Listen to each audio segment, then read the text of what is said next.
Shalom Bapak Ibu Saudaraku yang terkasih dalam Tuhan. Kita bersyukur hari ini boleh kita bertemu kembali. Kita boleh belajar bagaimana kita menerapkan atau melakukan akan firman Tuhan, khususnya bagaimana kita menyatakan kasih Allah itu, ya. Bagaimana kita sudah belajar selama ini melalui 1 Korintus 13, dan kita akan masuk ke deskripsi yang ke-10, itu di dalam 1 Korintus 13 ayat yang ke-6, ya. Ia, yaitu kasih itu tidak bersukacita karena ketidakadilan, tetapi karena kebenaran.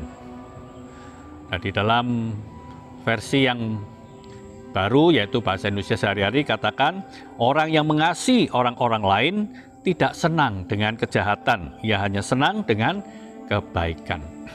Tentu, sebagai manusia kita ingin memiliki rasa bahagia, memiliki rasa senang. Siapa sih yang nggak kepingin merasakan sukacita atau senangan dalam diri kita? Tapi kita harus juga melihat apakah kesenangan kita itu ada kesenangan yang baik atau kesenangan yang sebaliknya, dikatakan seperti dalam firman Tuhan ini, yaitu sukacita yang karena ketidakadilan. Kenapa Rasul Paulus menuliskan ini di dalam 1 Korintus? Karena memang di jemaat Korintus ini ada beberapa sukacita atau kesenangan yang dilakukan oleh jemaat di saat itu yang tidak di dalam keadilan atau kebenaran, ya.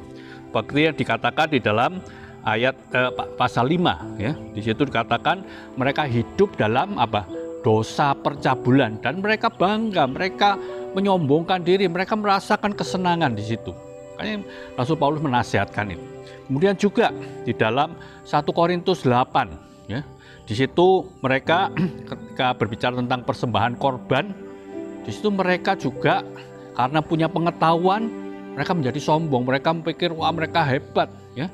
Dan kita melihat bahwa Rasul Paulus tidak suka, itu tidak benar. Apalagi di dalam 1 Korintus 11, pada saat diadakan perjamuan malam, perjamuan kudus, waktu itu masyarakat ada yang kaya, ada yang miskin, dan mereka bawa makanan sendiri. Dan yang kaya ambil sendiri makanannya sendiri. Jadi katakan mereka ada yang kelaparan, ada yang mabuk akhirnya karena terlalu banyak makan, ya. Nah, di sini Rasul Paulus ingin menunjukkan bahwa jangan sampai kesenangan kita ini justru merugikan orang lain. Kita hanya memikirkan diri kita sendiri. Kemudian juga di dalam pasal 12 dan 14 itu berbicara tentang apa? Tentang karunia roh. Mereka membangga-banggakan dirinya dan mereka merasa diri mereka lebih rohani dari orang lain, ya. Nah, ini yang Rasul Paulus tidak ingin orang-orang Korintus ini lakukan, ya. Dan juga kesenangan yang karena ketidakadilan itu juga selalu berpusat pada diri sendiri, egosentris, ya, diwarnai dosa di dalamnya. Kita lihat juga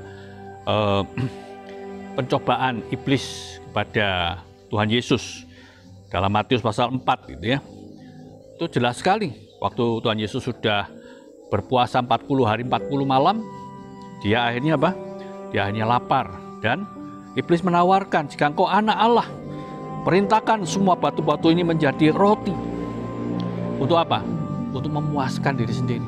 Dan Tuhan Yesus tidak mau menuruti akan hal itu. Yang kedua juga, pada ayat yang ke-6, jika engkau anak Allah, jatuhkan dirimu ke bawah, sebab ada tertulis mengenai engkau, ia akan memerintah malaikat-malaikatnya dan mereka akan menatang engkau di atas tangannya, supaya kakimu jangan terantuk pada batu. Kembali kepada dirinya sendiri. Oh, kamu tidak akan celaka, ya.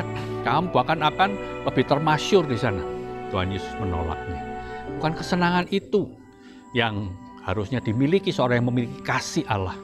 Kesenangan yang menyakitkan orang lain, yang menjatuhkan orang lain, yang membuat orang lain itu merasa malu dan sebagainya. Itu merupakan satu kesenangan yang tidak dikehendaki di sini, ya. Bukan kesenangan yang dimiliki oleh orang yang memiliki kasih Allah. Karena apa?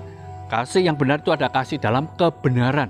Karena Allah itu adalah kebenaran, ya.